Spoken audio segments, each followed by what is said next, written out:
Well, hey there, folks, and welcome to another episode of Luthorville. Now, this is an episode that I've been actually wanting to do for a very long time, but I just never got around to it. This episode is going to teach you what kind of road conditions to look for when you're driving through the desert.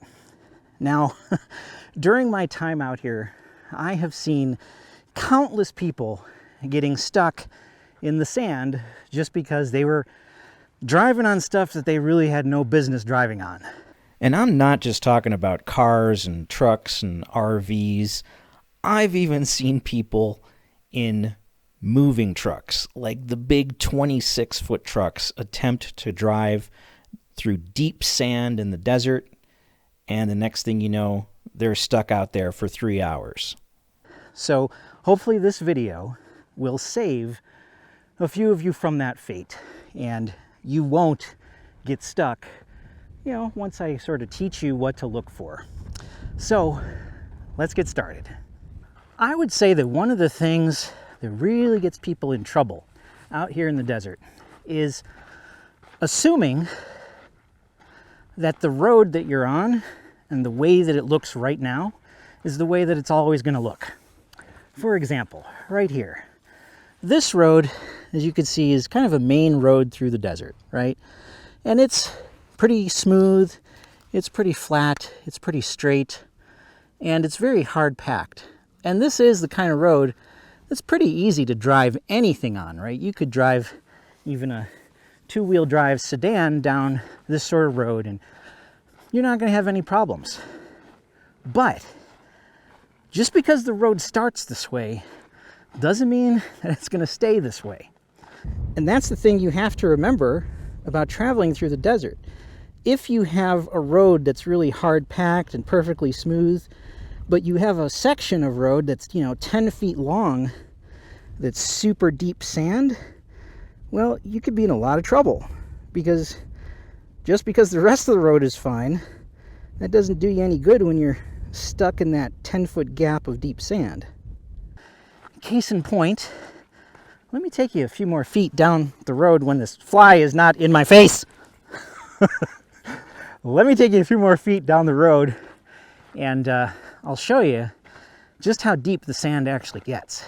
So this is a pretty good example actually of the type of road conditions where you'd probably be okay on this in a regular sedan because you do have hard pack on one side, but like if you were, let's say, on a motorcycle and a street bike, you do not want to ride on this side of the road where you can see the sand is a few inches deep, and that would probably cause you to slip and slide all over the place and would not be a very fun kind of road to be on.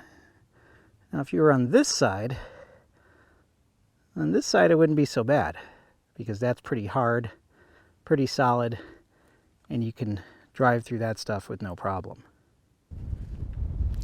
So this road is, as you can tell just by looking at it, it's not a really well-traveled road. And if you look through this section right here, you can see that the sand does start to get kind of deep. And if you look down this way, you notice this right here, this kind of curve that's coming through, that little depression, that is a wash or an arroyo. So when you do get rain in the desert, that's where the water flows. And down these washes, the sand tends to get really soft, right? So if it's doing this and it's actually crossing a road, you can see the wash right there, right? It's right here. Here's the wash, and here's where it crosses the road, and then the wash continues up this way. So the sand, especially through this section, can get very deep, very loose, that you can really easily get stuck in. Now if we turn around here on the road, and again you got the arroyo right there, and we look down this way, again you can see that this road is not really well traveled, right? One of the big hints, of course, is that the tire tracks and the center have a lot of plants growing in it, right? You could see that there's a lot of grass growing through the middle of the road and even where the tire treads are, so that obviously means the road is not traveled as much, and so you should definitely be a little more cautious, be a little more careful on these less traveled roads, because you never know where the really soft patches of sand might be. Having the ability to identify an arroyo is really important when you're traveling through the desert, and a lot of people who aren't experienced just can't see them. And so right here is a good example too, right? So if we look here, there's the road, and right down through the middle here is the arroyo, and you can see how it comes down this way, right? It's all deep. All the water has cut through all the sand right here. So this part of the road has the potential of having really loose sand in it, and that's the kind of stuff you got to be careful of. Now, if we walk up here and we just look at the road,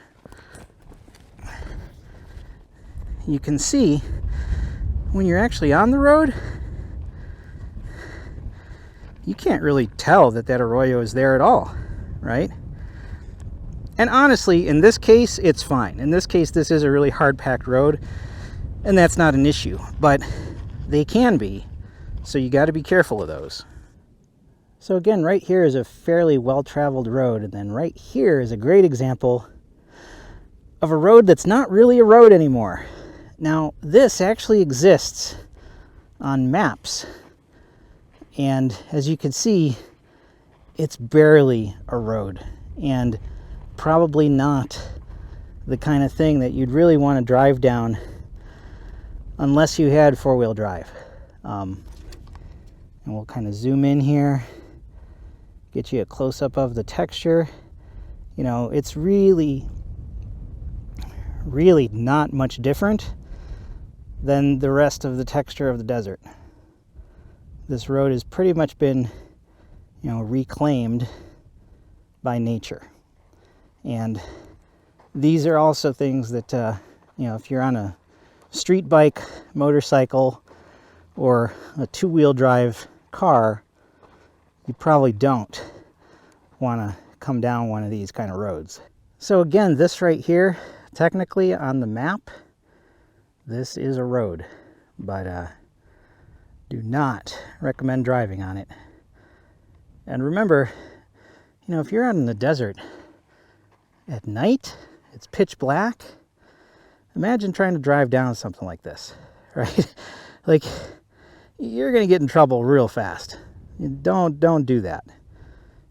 People do that kind of stuff all the time, and they constantly get stuck.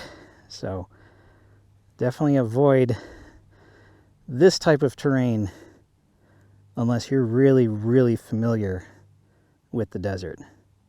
While we're on the subject of roads and the conditions, here's something else as a little side note that's very important. If you're going to live out in the desert like me, never, ever go jogging in the desert, at least not cross country. You notice what I'm showing you here? All these tiny little holes that are all over the sand. Well, in certain parts of the desert, like in Luthorville, these kind of little rodent holes are all over the place. So if you're walking through the desert, that's perfectly fine. But if you start running and your feet are pounding into the ground, then you will find yourself breaking through the crust and twisting your ankle. Ask me how I know. Yes, I speak from experience. So never, ever go running and jogging cross country through this kind of stuff, because it's extremely dangerous, and I found myself breaking through the surface crust all the time. I mean, literally every 10 to 20 feet perhaps. So it's not a place you want to go running. If you want to go for a jog in the desert, make sure that you stick to roads. Not only is it dangerous to jog cross-country because of all these little critter holes, when I first moved to the desert, I actually saw someone in a Jeep have to call a tow truck because they got 2 flat tires by attempting to drive cross-country on this sort of terrain. Do not do that. This may look like clean, pristine, untouched desert, but you have to remember that pioneers have been out here for hundreds of years. There are rusty nails, rusty pieces of barbed wire, old tin cans scattered all over the place. So, it is extremely dangerous to drive through this stuff because you can easily get a flat tire, and you should definitely never jog or go running through this stuff for the same reasons. You can fall through these critter holes, or you could step on some rusty nail. So just be careful and jog and drive in smart places. Here's an example of the kind of road that I would go jogging on. Pretty solid, pretty stable. And if we pan over this way, though, we can see that this is actually another really good example of a wash, of an arroyo crossing the road. So you can see it right here. See that depression that we have and the kind of lighter sand that's all coming through here, right? You see it all there and how it kind of slopes this way and then the other side sloping down. So this is where the water would run, and it would come across the road here. And you can see that little embankment on the side, right? That right there is the edge of where the water would flow. So hasn't rained for a long time, and well, it has actually. It actually rained a few days ago, but it hasn't rained enough to really make these things flow. But you can see here, you can actually tell that the road does dip down, right, where the edge of this arroyo crosses it. And then the road starts to angle back up again. So this is not a dangerous one to cross, but again, it gives you an idea of what to look for. Here is an example, a really, really good example of a road with very deep sand. I've actually seen a number of people get stuck in this, including a delivery driver. I think he was like a FedEx driver. And the GPS brought him to this road, and he got stuck. So this is one that you definitely don't want to go down with anything less than a four-wheel drive. You can see right here the kind of ripples in the sand, right? You can tell this is very deep sand, and this is not the kind of thing you want to come down in a delivery van or with, you know, your Honda Civic. You know, you're gonna get stuck. Now, most of the time when people do get stuck on things like this, it's because, you know, their GPS said, oh, that's a road, you know, you can go that way, and you really can't. You know, I mean, look at that right there. You can see again how deep and fluffy the sand is. I mean, you definitely will get stuck in this if you don't have a four-wheel drive vehicle. So another piece of advice that I should definitely give is that if you're going down a road, and let's say it's a really hard-packed road and it's fine and it's easy, and you encounter something like this, the absolute smartest thing for you to do is to put your vehicle in reverse and start going backwards. Do not try to turn around, because as you can see, on the sides of the road, there aren't many places where you could actually fit your car in, right, to turn around. And there's a chance that, you know, you might run over some sharp piece of wood on one of these chaparral bushes or something and puncture your tire. And then you're going to be stuck out here with a flat. So if you encounter a road like this that you think you're going to get stuck in, just start backing up until you get to a place where you don't think you'll be stuck.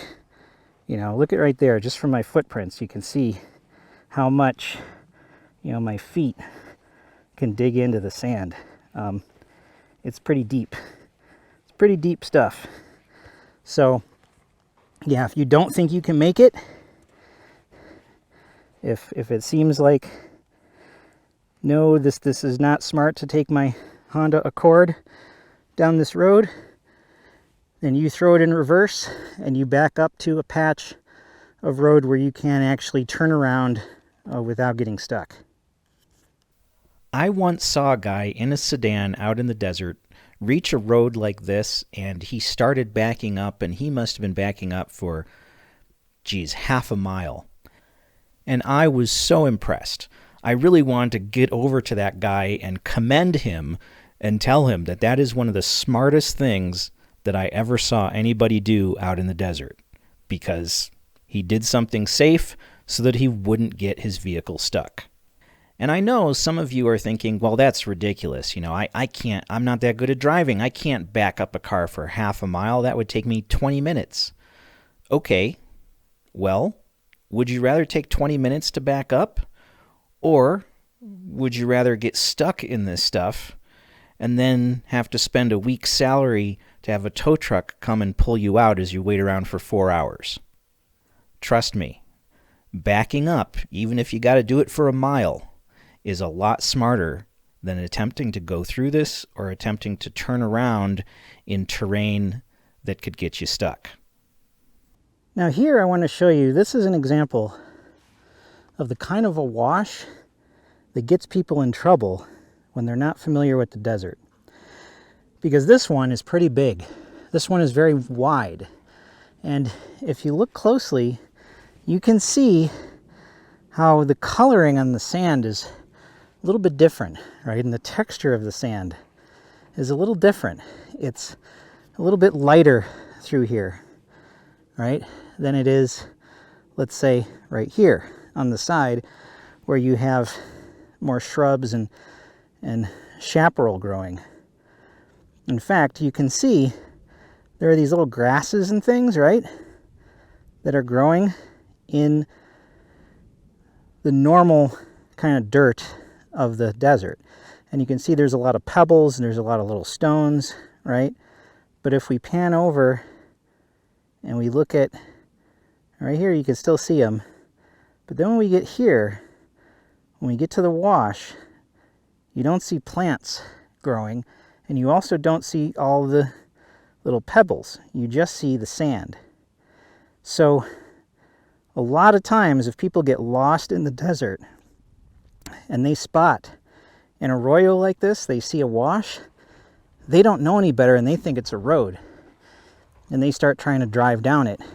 And this sand isn't that caliche sand. It's not really hard packed. It's super light, and vehicles will just sink right into this stuff. So that's why it's really important to be able to identify the difference between an actual road and a wash, because these arroyos and these washes that look like roads are the things that you can really get in trouble with, and you can get stuck in these in a heartbeat. Now here is an example of something that's really kind of weird that can happen in the desert. This is a road that slowly over time, because it's not really used, kind of turned into a wash. So if you look at it closely, you can kind of see how, everything is sort of dipping down, and you can see the sort of edge of the stream. That's actually where the water, the edge of the water is. This is technically a road, and it doesn't really look like one anymore. And like I said, it just kind of has turned into a wash over time. So that's another reason that it's really important to be able to identify how things have changed and what the conditions are like, because even though a map might say, yeah, this is a road, it's technically a wash now, and it's not something you should probably drive on. Silt. Silt is another thing that you should never drive through. Silt is pretty rare. In most parts of the Mojave that I'm in, I don't really see silt, but it is still out here. And if you've never seen silt in person, it's a really, really weird kind of substance. It's basically sand, but it's so fine and it's ground down so small that it's literally like baby powder. Like, that's kind of the consistency of it. It's like baby powder, and it's just really weird. It's odd stuff because it's so light and it's so fluffy that driving through it can, damage your vehicle. Not if you do it once, but I'm saying prolonged exposure to that stuff, it can be really, really bad. Really hardcore off-road vehicles typically are one of the things that expose the silt, because the silt is located underneath the crust of the desert. So if you break through that crust, that's when you get to the silt. So off-road vehicles and also construction equipment is another thing that will expose silt on the roads. Well, further up this road is one of the places where there was a lot of silt, but apparently it's not there anymore. I guess over time the wind probably just blew it all away.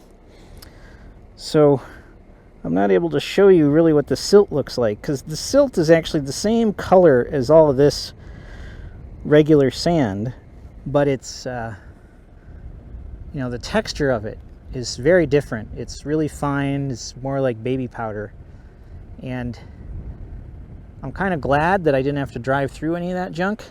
but I'm disappointed that I didn't get to show you on video what the silt looks like. But yeah, if you encounter something that looks extra fluffy, that's probably silt, and it's probably something you don't want to drive through. So this road, you can see, is kind of rough. It's got some washboarding in it. It's a little bumpy. The sand is a little bit deep, but it's not too bad. One of my neighbors who lived out here in the desert, they have a regular two-door, sedan, two-wheel drive, and they actually drive up these roads without any problem. So this kind of stuff you could handle with a regular two-wheel drive vehicle. But when it gets much worse than this, you definitely want some four-wheel drive.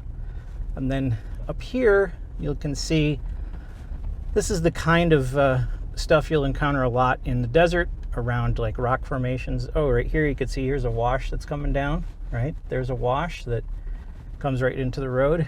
And then up here by the rock formation, we have a lot of gravel and pebbles and things that are actually in the road itself. And again, this is usually okay to drive over with a regular vehicle because maybe a little bumpy, you got to go kind of slow, but the road is very firm and you don't have to worry about sinking into it or getting stuck. Well, thank you very much for watching this episode of Luthorville. Hopefully now you're educated enough that you can avoid mistakes that others have made, and you won't be calling for a tow truck and stuck out here for hours in the middle of the desert. So, as always, I have said it many times before, remember that if your ambitions do not scare you, they're not big enough.